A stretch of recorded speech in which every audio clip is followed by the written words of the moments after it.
పెళ్లికి తెల్లవారుజామున బయలుదేరింది ఊరేగింపు. ఎక్కడి నుంచి? కైలాస పర్వతం దగ్గర నుంచి వస్తున్నారు. గవాక్షంలో నిలబడింది మేనకాదేవి నారదుడితో కలిసి. ఒక్కొక్కళ్ళు వస్తున్నారు. అబ్బా వెలిగిపోతున్నాడు, ఆయనేనా మా అల్లుడంది. కాదమ్మా, సూర్యుడు దిక్పాలకుల్లో ఆయన వెనక వస్తున్నాడు. ఎవరో బాబాయ్ నల్లగా ఉన్నాడు, దున్నపోతే మీరు ఆయన ఎవరే?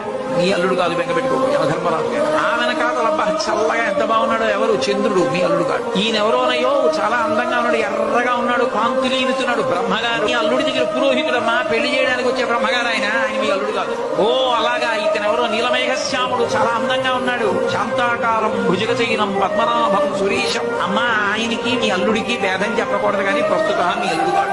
ఆయన వెళ్ళిపోయాడు, ప్రదోష వేళ అయిపోయింది. రాడు వెడుతూనే ఉంది ఊరేగింపు. వస్తున్నారు మగపెళ్లి వారు. అలా ఆఖరికి ఒక ఆయన వచ్చాడు.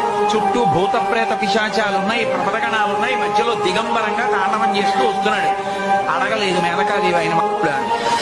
నారదుడే చెప్పాడు, ఆయనే మీ అల్లుడమ్మా అని మెట్లు దిగి వెళ్ళిపోయాడు. ఈవిడ గబగబా మెట్లు దిగి తిన్నగా పార్వతీ దగ్గరికి వెళ్ళింది. నిన్ను చంపినే చచ్చిపోతా, వాడా దొరికాడు నీకు కనుక తపస్సోట అడలుడేమిటే అమ్మగారు వచ్చారు, విష్ణు వచ్చారు. ఎంత నచ్చజెప్తే మాత్రం ఆవిడ వింటుంది, ఆవిడ వినలేదు.